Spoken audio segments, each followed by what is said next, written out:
Breaking news చూస్తున్నాం. ఏపీలో అవ్వాతాతలకు సీఎం వైఎస్ జగన్మోహన్ రెడ్డి ప్రభుత్వం గుడ్ న్యూస్ చెప్పింది. వైఎస్ఆర్ పెన్షన్ కానుక మొత్తాన్ని 3000కు పెంచుతూ ఉత్తర్వులు జారీ చేసింది ప్రభుత్వం. జనవరి 1 నుంచి అవ్వాతాతలందరికీ కూడా 3000 రూపాయల పెన్షన్ అమలు కానుంది. ఎన్నికల మేనిఫెస్టోలో చెప్పిన హామీని అమలు చేస్తున్నారు సీఎం వైఎస్ జగన్. ఇదే అంశానికి సంబంధించి మరిన్ని అప్డేట్స్ మా ప్రతినిధి సతీష్ అందిస్తారు.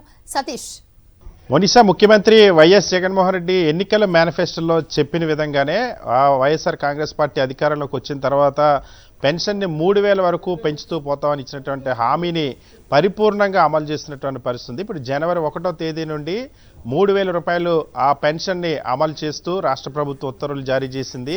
2750 రూపాయలు ఉన్నటువంటి ప్రస్తుత పెన్షన్ని జనవరి 1వ తేదీ నుండి 3000కు పెంచుతూ నిర్ణయం తీసుకుంది. జనవరి 1వ తేదీన రాష్ట్ర వ్యాప్తంగా ఉన్నటువంటి పెన్షన్దారులందరికీ కూడా 3000 రూపాయల పెన్షన్ని అందించబోతుంది. ఇటీవల జరిగినటువంటి క్యాబినెట్లో తీసుకున్న నిర్ణయం మేరకు ప్రభుత్వం ఇప్పుడు దీనివల్ల రాష్ట్రంలో పెన్షన్ అందుకుంటున్న తాతలు, వితంతువులు, ఒంటరిమహిళలు, కల్లుగీత కార్మికులు, చర్మకారులు, హెచ్ఐవి వ్యాధి అందించేటువంటి వైఎస్ఆర్ పెన్షన్ కానుక ఏదైతే ఉందో అది వచ్చే నెల 1వ తేదీ నుండి 3000 రూపాయలు చొప్పున ప్రతి ఒక్కరికి ఇంటికి తీసుకెళ్లి వాలంటీర్లు అందించనున్నారు. ప్రస్తుతం దీనివల్ల ఆంధ్రప్రదేశ్ రాష్ట్ర ప్రభుత్వం పైన నెలకు 2000 కోట్ల రూపాయలు కేవలం ఈ సామాజిక పెన్షన్ల పంపిణీ వైఎస్ఆర్ పెన్షన్ కానుక కిందే చెల్లించబోతుంది.